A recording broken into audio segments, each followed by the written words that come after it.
udendørsdæk op i soveværelset for at skabe koloniforflytning. Når ingen vej konverteres til selvmord, og en følger til udlevet selvmord, så skal vi prøve at leve os ind i, hvad er den største smerte, vi har haft. Den smerte skal man forsøge at reproducere for at få den baggrunden for den handling. Så livet af det menneske, man har mest af, det er jo helt absurd på en eller anden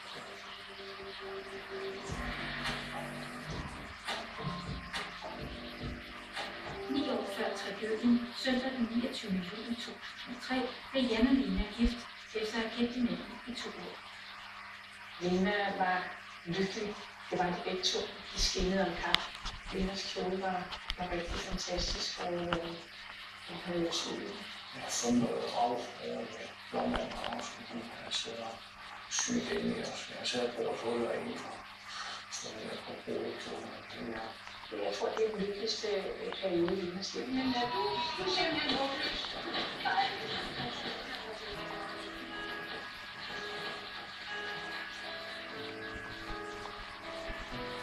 Lena flytter ind hos Jan på en landejendom lidt uden for Svendborg.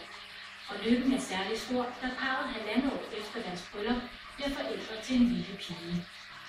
Det der med at blive både mor og far, det er jo det største, man kan opleve. Det var jo meget lykkeligt, når jeg voksede op med de her høns og gæst. Jeg er sikker på, at Lena har sat meget ind på at være nærværende over for Marie, og at give hende den opvækst, som hun måske selv ville have ønsket at få.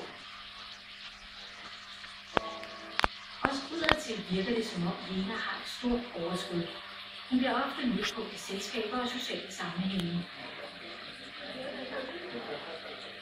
Lena har jo altid været den der frembrusende person, som alle skulle lægge mærke til. Lena var et festfyrværkeri af kraft. Når det gik godt, så havde den en fantastisk power. Og nogen ville mene, at hun var det her festfyrværkeri, og andre ville mene, at hun var en tikkende bombe. Men under den lykkelige overflade bliver det tydeligt for Jan, at Lena gemmer på en stor sorg efter tabet af sine forældre. Hun vågner op om natten og har egentlig råbt på sin mor og skræk sådan set.